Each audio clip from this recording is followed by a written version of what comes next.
इस वक्त की सबसे बड़ी खबर, जीएचएमसी में अब तक की काउंटिंग में चौंकाने वाले रुझान सामने आए हैं। पिछले 2.5 घंटे से वोटों की गिनती जारी है और अब तक की काउंटिंग में बीजेपी सबसे बड़ी पार्टी बनकर उभर रही है। 150 सीटों वाले ग्रेटर हैदराबाद म्युनिसिपल कॉर्पोरेशन की 50% से ज्यादा सीटों पर बीजेपी आगे चल रही है। अब तक के रुझानों में बीजेपी 75 से ज्यादा सीटों पर आगे चल रही है। अब इसकी संख्या 82 हो गई है।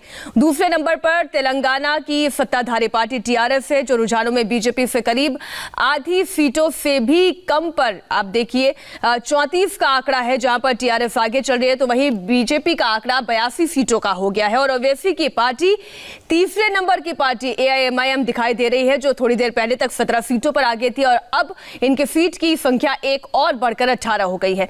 फिलहाल ये रुझान है और अंतिम नतीजे सामने आने में अभी कुछ वक्त लगेगा, क्योंकि चुनाव बैलेट पेपर से हुए हैं। कोरोना की वजह से ये बैलेट पेपर से चुनाव हुए हैं और अब इसकी काउंटिंग हो रही है। और अगर 75 लाख, हमारे क्योंकि सहयोगी टी राघवन लगातार जुड़े हुए हैं, 75 लाख वोटों की गिनती होनी है राघवन, और आप जैसा कि बताए थे थोड़ी देर पहले तक अभी तक केवल 10 लाख वोटों की गिनती हुई है। वक्त लगेगा नतीजा आने में। मीनाक्षी, देखिए 75 लाख टोटल वोटर्स थे, जिसमें से 35 लाख वोटर्स ने अपने मताधिकार का यहाँ पर प्रयोग किया। और जो पोस्टल बैलेट है, तकरीबन 12,000 ऐसे वोट हैं जिनकी गिनती एकदम अंतिम चरण में अब पहुँच गई है। और उसके बाद अब जो रियल बैलेट बॉक्सेस है वो खुलेंगे और उसकी काउंटिंग यहाँ पर शुरू होगी। लेकिन जिस तरह की लीड बीजेपी को लगातार यहाँ पर मिलती हुई दिख रही है, जाहिर तौर पर इसने टीआरएस पार्टी की टेंशन जो है वो बढ़ा दी है। और बीजेपी के चेहरे पर फिलहाल मुस्कान है और बीजेपी के नेताओं को यहाँ पर उम्मीद है कि यही जो ट्रेंड है वो जब बैलेट बॉक्सेस खुलेंगे तब भी आगे बढ़ेगा।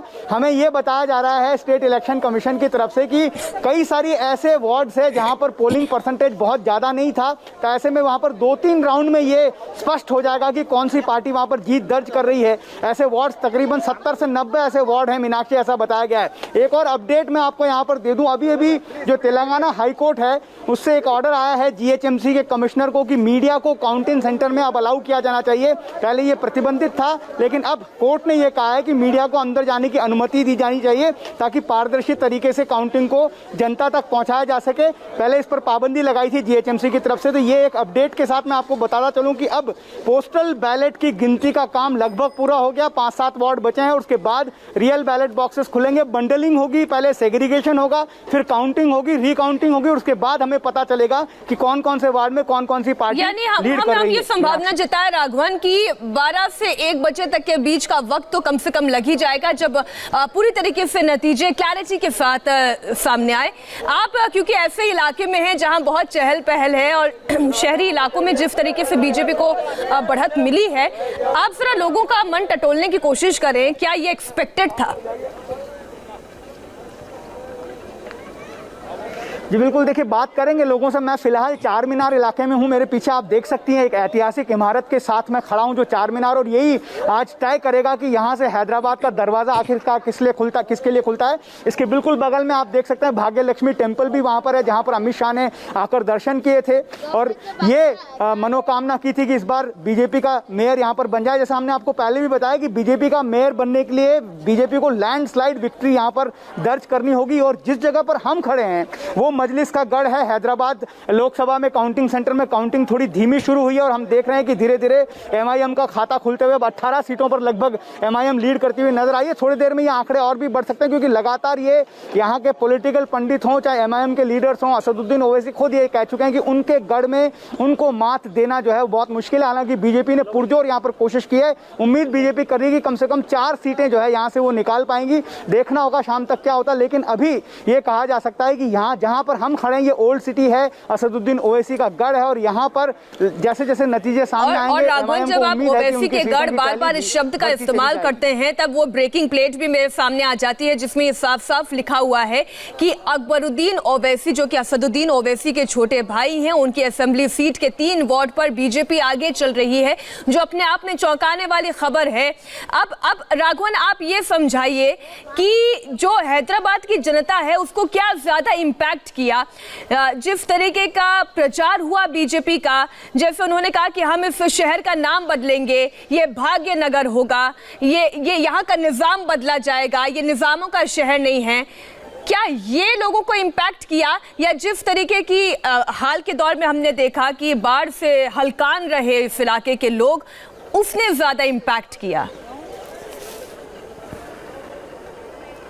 ये देखिए मीनाक्षी, दोनों ही फैक्टर हैं। कह सकते हैं कि एक तरह से जो हिंदू वोट्स हैं उसको लामबंद करने में, ध्रुवीकरण करने में बीजेपी यहाँ पर कामयाब होती हुई नजर आ रही है, जिस तरह का पोस्टल बैलेट में हम रुझान देख रहे हैं। लेकिन मैं आपको फिर कहूँगा कि पोस्टल बैलेट में ज़्यादातर लोग वो गवर्नमेंट एम्प्लॉई अपना वोट कास्ट करते हैं जो ड्यूटी वश यहाँ से बाहर जाते हैं और उनको ये अनुमति दी जाती है। और मैंने आपको पहले भी बताया कि कांग्रेस सरकारी कर्मचारियों की बात कर लें तो वो फिलहाल जो सत्तारूढ़ टीआरएस है वो काफ़ी नाराज़ हैं। आरटीसी एम्प्लॉयज़ की बात कर लें, गवर्नमेंट टीचर्स की बात कर लें, और कई सारे संगठन जो है खुलकर टीआरएस के सामने, चंद्रशेखर राव के सामने यहाँ पर अपना विरोध प्रदर्शित कर चुके हैं। तो ऐसे में अगर हम ये देखें, दूसरी बात, बड़ी बात यह है कि बीजेपी एक प्लैंक लेकर यहाँ पर आई थी। उन्होंने पहले ही दिन ये नारा दिया था कि हमको हैदराबाद को बदलना होगा।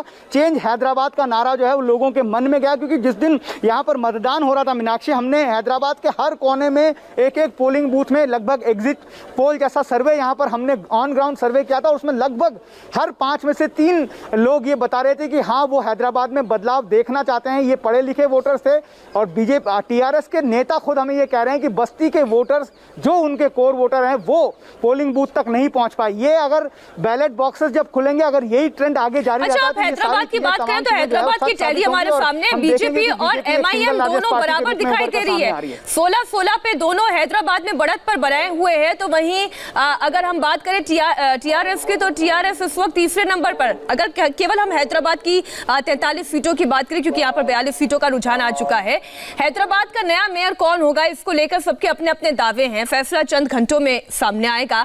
लेकिन उससे पहले तेलंगाना के मुख्यमंत्री के चंद्रशेखर राव की बेटी और टीआरएस नेता के कविता ने अब की बार भी जीएचएमसी में जीत का दावा किया है। कविता ने कहा है कि टीआरएस ही सबसे बड़ी पार्टी बनेगी और मेयर भी उसी का बनेगा। आप सुनिए उन्हें।